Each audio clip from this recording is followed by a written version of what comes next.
Hello po sa inyong lahat mga kamatsas. Ngayon naman po ay i-analyze natin ang huling naging laban ng ating pambatong si Woman FIDE Master Jamaica Mendoza kontra sa pambato ng Russia na si Polina Smirnova. Na dito mga kamatsas talagang mapapailing ka na lang talaga dahil sa lakas ng mga ginagawa. Yan po ang ating i-aanalisa ngayon mga kamatsas. Bago po tayo magsimula, iwanan ko muna kayo ng puzzle dito mga kamatsas kasi marami po nag-request ng puzzle eh. So ito po ang Internet Chess Club. Kiklik ko yung button ng missions.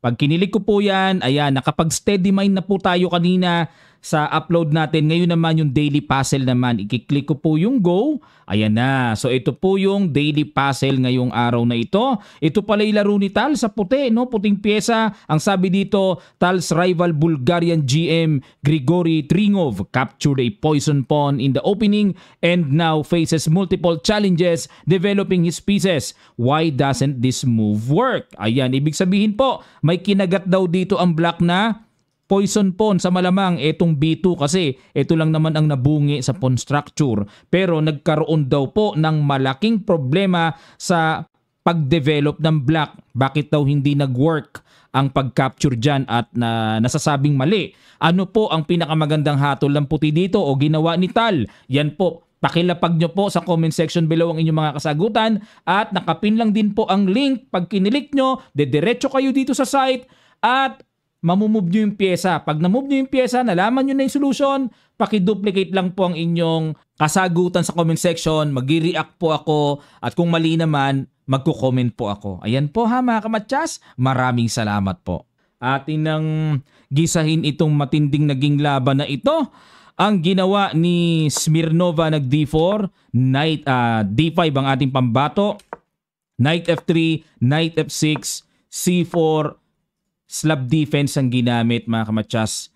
Ibig sabihin makunat. Ang kondisyon po kasi, di ba? Ayan, maraming salamat muli sa mga nakapanood ng live streaming natin. Ang kondisyon kasi nito, tabla lang ang kailangan ni Jem at gold na. Champion na mga kamatsas. At dito, para sa akin, ang ganda ng choice na pinili ni Jem. Napakaganda po. Kasi para maitabla ang isang laban, kailangan meron kang step forward na gusto mong manalo. Kinain ni Jem, matapang yan, no? Kinuha or pinasok ang gambit, matapang si Jem. One step forward kagad, one pawn up kagad. Kaya para sa akin, maganda yung pinasok ni Jem. Bishop G2, B5, o diba? Solid yan, pampatibay yan para yung pawn ay hindi basta-basta mabawi. May challenge sa puti. One pawn down ka, paano mo babawiin? Yan ang tanong, ano? Knight E5 para i-threat yung pawn, babawi na kagad. Bishop B7, depensa. Siyempre, nag-castling at dito nag-E6. B3, ayan. Dito ako unang humanga kay Smirnova. Grabe mga kamatsas, alam nyo gumagawa lang ng line na yan. Sa Super GM ko lang nakikita ito. Kumbaga, ayan, talagang kakapturin yan. Kumbaga, tanggap ng puti na one pawn down. Ano kapalit? Mapapaisip ka eh. Kasi usually po ang ginagawa dito ng hindi Super GM nag-A4. Ganun-ganun lang eh. A4. Kumbaga parang para basagin, para i-pressure. Pag nag-A4 dito, mag-A6. Pero yung B3, nakita ko na to pero sa mga Super GM ang gumagawa niyan. Kain-kain. Biruin nyo, tanggap ng puti na okay, one pawn down ako. Ang tanong, paano babawiin yung one pawn down niya? Bishop E7, Knight C3, oh, grabe, bookline na bookline. A6 kasi po kakapture yun ang threat eh. Kaya nag-A6 lang. Bishop B2, castling, dito ko, pangalawang beses humanga dito sa live streaming natin. Ito pong Knight E4 ang number 1 line. Grabe, aral na aral itong Smirnova sa ganitong linya. Knight E4, number 1 line. Grabe, ang daming pwedeng itira dito ha. Pwedeng tumira ng E3, pwedeng tumira ng Rook C1. Biri mo Knight E4, number 1 yung linya. Knight takes E4, Bishop takes E4. At nung live streaming natin, napatanong yung mga kamatsas na, ano po ba yan? Face to face ba yan o online? Kumbaga tamang duda na baka mamaya online nang dadaya. Pero hindi po, face to face ito mga kamatsas. Nag F6, ayan, para mapaalis na yung knight na ng E ilang. Sa C6, hindi kasi makadevelop kasi laging may bawi. Knight D3, nag F5. Ayan, ito po yung novelty.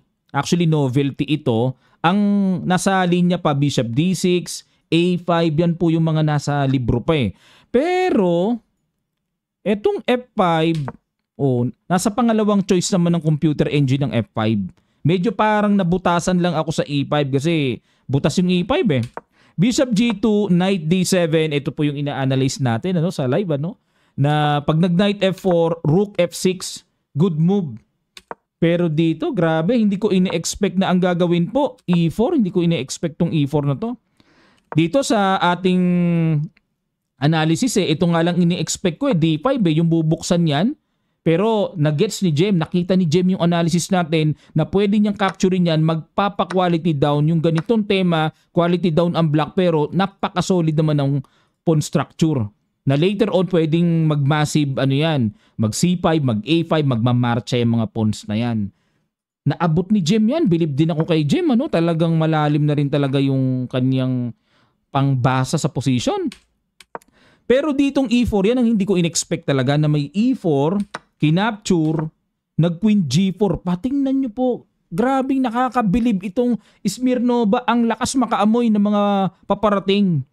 Grabe, kung kailan last round, dun pa lumabas yung mga solid moves. So dito kasi, ang ini-expect ko, capture lang, Kakapturing kasi yan may ganyan kasi mga kamadyas. Yan magka-sacrifice si Jem dyan, tapos Knight F6, tapos halimbawa mag-Bishop G2, and then Knight D5. Magso-solid-solid lang. Kahit na yan ay quality down, Bishop D6, makuha lang yung pawn sa F4 o kaya Queen D6, Rook F8, compensated yan mga kamadyas. Kahit quality down dito ang black pero grabe ang ibibigay ditong position ng black. Mamumroblema puti dyan sa madaling sabi. Pero grabe lakas naman makaamoy. Nag-Queen G4. Walang Rook takes F4 ngayon kasi kakainin lang ng Queen. Itong pawn sa E4, pahinog muna. Bishop D6, good move ng ating pambato. Tumbok na tumbok, number 1 move ng computer. Pero bago naman makita ito, tingnan nyo naman po ang layo na ng oras. 28 minutes na lang, 1 oras pa mahigit kalahating oras ang lamang.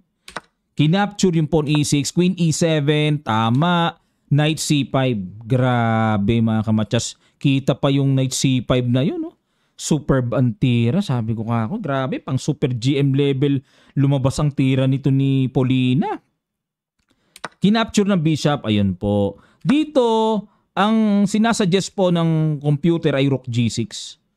Grabe, higher level talaga. Kung ako po ang black dito, mamumroblema rin talaga ako. Aminado po ako mga kamatyas. Mamumroblema din talaga ako dito kay Paulina. Kung ganyan ang mga bitawan yan, talagang mapapakamot ka talaga sa bigat ng tira. Ito lang daw ang tira, So dito ka-capture in po continuation ka-capture doon. Takes, and then Rook D6. Pero dito kasi, pag nawala ang Reyna, nako, maganda-gandang senyales. Pag nawala ang Reyna, medyo magaang-gaang na, maaaring, tinan yung evaluation bar equal, Basta mawala ang Reyna, medyo madali-daling itabla. Kumpara sa may Reyna, magulo pag may Reyna, mga kamatyas. Grabe dito. So dito ang pinang-capture ni Jem, Bishop. Kasi po kung Knight kasi mau-open Tingnan nyo po pag Knight pakita ko lang sa inyo. Gaganon? Hindi may Queen takes E4 Hanip naman talaga parang sinukat talaga Pag nag-Rook E8 para depensahan, may Rook A E1. Parang sinukat, pambira talaga. Sukat na sukat. Halimbawa ipatong natin kasi nakapin talaga. May Bishop H3. Nakakainis lahat ang tira. Hanip talaga. Nakakainis lahat ng So dito talagang na-irritate na si Jem, kinain na ng bishop, kain, and then Rook G6, ayun.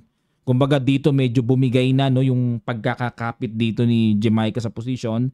So dapat daw po dito ang tira is Rook E6. Suportahan yung pawn E4. Nga lang, pag nag-Rook E6 parang laging may ganun, nakakailang. Kakainis talaga. So Rook G6, Queen takes E4, good move. Rook E6. Ayan, dito mga kamatyas parang kung ako parang gusto ko nang kainin talaga yan Para medyo mabawas-bawasan na ng pangkalikotang puti. So Rook E6 halimbawa kung manusok na ganyan, ganun lang pala. Rook E2 lang pala, sasabay lang Sabay may Knight takes. Feeling ko lang, basta pag nawala ang Queen medyo maganda ang laban. Tanggalin lang muna yung Queen. Yun ang nakita ko ditong naging diferensya, no? Kasi nung may queen, pansin nyo, napakalakas eh, ayaw makipagkwento ko ni Jem. Lumakas eh, likot ng queen, daming magagawa niyan eh. Knight F6, okay, kinapture na, capture, and then B4, tinan nyo, inutakan ni Polina sa endgame, mo. Mangyari po kasi, nabawi na ng puti yung pawn, pero tingnan nyo, stagnant yung bishop, barado, bad bishop, versus good bishop yung kanya. Grabe, ang tiyaga ng Russian, ano? O, NA5, ayun, dahil gigil na nga si Jem. Gusto na niya makahinga yung bishop, gusto niya tanggalin yung C5, gusto na niyang basagin. Pero actually po, ang tamang tira lang pala dito is Rook A, F8. Kumbaga, tiyagain muna, mamaya na bigyan ng buhay yan. Ganon. Para magkaroon na ng buhay, pero paunti-unti lang. Ayan, pero syempre, di po natin masisi si Jem kasi syempre, pag nasa on the spot na may pressure na, time pressure na siya, tapos halo-halo na yan eh. May pressure pa. Halo-halo ng stress din ang dumarating. So nag A5, Rook E1, grabe lalo na binabatuhan ka pa ng mga ganyang number 1 move ng computer. Accurate na naman. Sunod-sunod talaga. Grabe, mapapabilib ko talaga sa mga bitaw talaga oh. Ayun oh. Grabe. Para mabawi yun nga lang po mga kamatsas. Sunod-sunod na pala ito. Dito kasi ang gusto ng computer is Rook takes F2. Pero wala na rin. Kahit kainin yan eh. Yan o, may ganun o. Grabe. May check doon. Tapos gaganon. And then queen takes. Ay. Gaganon. Bishop C8. Tapos gaganon. Aray ko. Wala na talaga. Kahirap ng position. Ano? So queen takes C5. Check. King F7. Check. Dito po wala na. Kumbaga sunod-sunod na ito. Ayun, sunod-sunod na Queen H3, Queen H5, capture, and then Rook E7, double. Bishop A6, and then kumapture. Ayun. O, pero dito po nakakabilib kay Jem, no? Kasi ramdam ko na talagang hanggang sa huling patak ng dugo. Talagang, ilalaban talaga. O, nilaban niya talaga hanggang dulo, no? Ayun. So dito po, kakapturein na kasi yan. Halimbawa, pag gumanon, capture, may A6, unstoppable na yung queen. Hindi mahahabol. Grabe po, nakakabilib na lakas ang inapply nitong Russian Polina Smirnova. Grabe, no? Parang, alam mo yung level niya, kala mo, parang 24 to 2500 na lalaking player ang naglaro. Hanip yung mga, talaga, paghawak ng position. Doon pa lang sa B3, yung tanggap ng puti na 1 pawn down. Tapos ang tagal-tagal bago maramdaman pa yung compensation sa C6, napakalalim. Alam nyo, itong player na to, si Smirnova, alam nyo yung first 2 rounds niya, talo. First round niya kay Valeria, Russian din, 1781, natalo siya. Round 2 niya, talo pa rin kay Ekaterina Fedorenko, 1846 Russian din, talo pa rin siya. Tapos, mula round 3, wala na. Halos in-straight ng lahat. Oo, mula round 3, straight lahat. Hanggang dulo na. Hanip kasi ang score niya kasi 9 points di ba? Hanip, no? Talo ng first 2 rounds. Naalala ko si Bobby Fischer, match niya kay Spassky, di ba? Talo yata ng first 2 games si Fischer tapos in-straight ng lahat. Tama ba? Nakalimutan ko na yung history.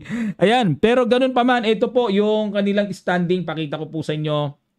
Matagumpay naman po na kahit natalo si Jem ay pasok naman po sa top 3. Bronze medal siya and then may trophy din siya, may diploma. Nakita ko sa picture mga kamatsas, no? Kasama niya si WFM, yung coach niya na si Shania May Mendoza. Nandun pala si Shania sa sa Albania, no? Ayan, at Congrats kay Jamaica sa Team Santa Rosa, sa Romblon, mga taga Romblon na sumubaybay, sa family ni Jamaica. Congrats po. Proud kami.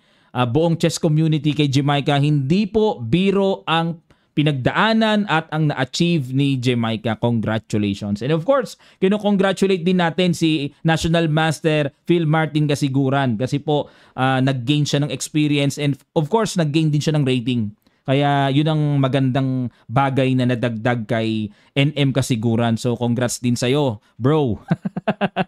Ayan, di lang nga namin makita yung game mo kasi sa ano, may limited lang po kasi yung Digity board doon, so hindi ma-monitor yung game pagka lumampas ka ng top 15 or top 10, something ganun eh. Ang Digity boards nila mga kamatsas, kailangan pasok ka sa at least top 15 yata yon para makamonitor ka at makita sa live board. Ayun. Pero masaya pa rin tayo kay Jamaica mga kamatsas. At solo 8.5. Ayun. Tingnan nyo, taas ang tiebreak. Tingnan nyo, kung mag-tie sila ni Olimova, Rukia, yung tinalo niyang taga-Uzbekistan, walang panama. 63 yung TB2 niya, tiebreak 2, versus 72.5 ni Jamaica. Kung natabla niya, wala talaga, walang kapana-panama. Ang layo ng tiebreak. Kaya tabla lang kailangan talaga ni Jem, gold na eh. So, ganun pa man, marami pong natutunan si Jamaica dito for sure.